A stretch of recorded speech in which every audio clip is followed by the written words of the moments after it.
pris en Suisse. Un mois après l'incendie de Crans-Montana, une marche blanche a rassemblé des centaines de personnes qui ont réclamé justice et vérité après la mort de plusieurs enfants de cette commune. Et un mois après le drame, les rescapés continuent de se battre pour survivre avec les blessures, les traumatismes. C'est le cas de Giuseppe, un jeune Italien qui était avec des amis aux Constellations, cette fameuse nuit du 31 janvier. Aujourd'hui, il est hors de danger. Son père est encore très choqué par le drame. Il témoigne au micro de BFM TV. Mélanie Vecchio et Julien Gall. Le soir du réveillon de la Saint-Sylvestre à Crans-Montana, Giuseppe, 16 ans, se trouve aux Constellations avec 25 de ses amis. 6 d'entre eux ne s'en sortiront pas.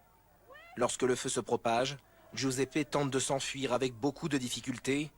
Blessé, il est l'un des premiers à appeler les secours. Aujourd'hui, son pronostic vital n'est plus engagé et il vient de sortir de l'hôpital. Mais pour le père de Giuseppe, impossible d'oublier le drame. On a l'impression qu'une vie entière s'est écoulée depuis un mois, comme si le temps s'est arrêté définitivement. Ça a été une expérience dramatique très forte qu'on portera avec nous toute notre vie. On doit l'affronter et la surpasser. Selon lui, les Moretti ne peuvent pas être considérés comme les seuls responsables et l'enquête devrait davantage s'orienter vers les obligations de contrôle de la mairie. La police n'est pas allée à la mairie vérifier quelle pouvait être la documentation sur la sécurité des locaux.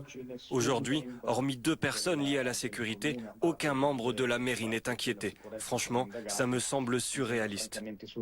Certaines associations mettent en garde. Le traumatisme des victimes peut parfois arriver bien après l'événement, notamment chez les mineurs. Il est extrêmement important que les parents détectent en fin de compte ces traumatismes, ces cauchemars, une porte qui claque ou des sirènes qui vont paniquer les personnes et où là, on sait que l'impact va être important. France Victimes rappelle également l'importance de porter plainte qui permet aux plaignants d'avoir accès au dossier et d'être indemnisés sous certaines conditions.